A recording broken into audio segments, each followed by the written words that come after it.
ঈদুল আজহা কোরবানির জন্য বিক্রি হওয়া অ্যালবিনো জাতের আলোচিত মহিষ ডোনাল্ড ট্রাম্প আর কোরবানি হচ্ছে না।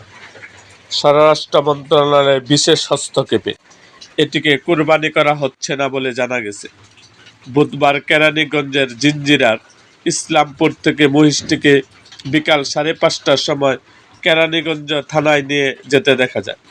এর আগে বিকাল 4টার দিকে কেরানীগঞ্জ জেলা পুলিশের এক কর্মকর্তা সেখানে উপস্থিত হন। তিনি মহিষটির মালিক মনিরুজ্জামানের সঙ্গে কথা বলেন।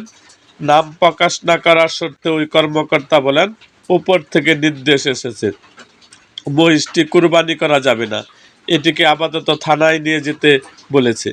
পরে মহিষটি সেখান থেকে থানায় নিয়ে যাওয়া হয়।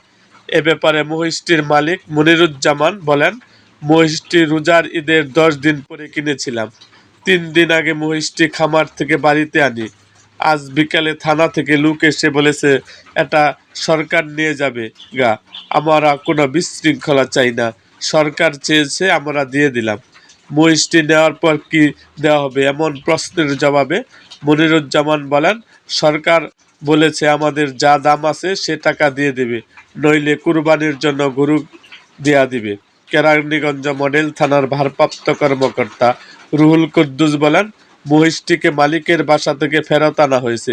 এটি বিরল প্রজাতির প্রাণী বিধায় এটাকে পানি সম্পদ মন্ত্রণালয়ে হস্তান্তর করা হবে। সন্ধ্যা 6:30টার সময় মনিরুজ্জামানের ছেলে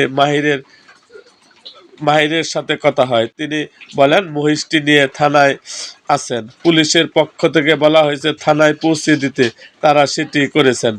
সরকার মহিষটি দিয়ে কি করবে জানতে পেরেছেন কিনা এমন প্রশ্নের মাহির বলেন, সরকার কি করবে এটি তারা জানে, আমাদের বলেছে থানায় পৌঁছে দিতে, আমরা থানা পর্যন্ত নিয়ে আসছি, বাকিটা তাদের ব্যাপার। ভিডিও পেতে আমাদের মুক্তাগাছার ইতিহাস মিডিয়া ইউটিউব চ্যানেলটিকে সাবস্ক্রাইব করুন এবং পাশে থাকা বেল আইকনটি বাজিয়ে দিন।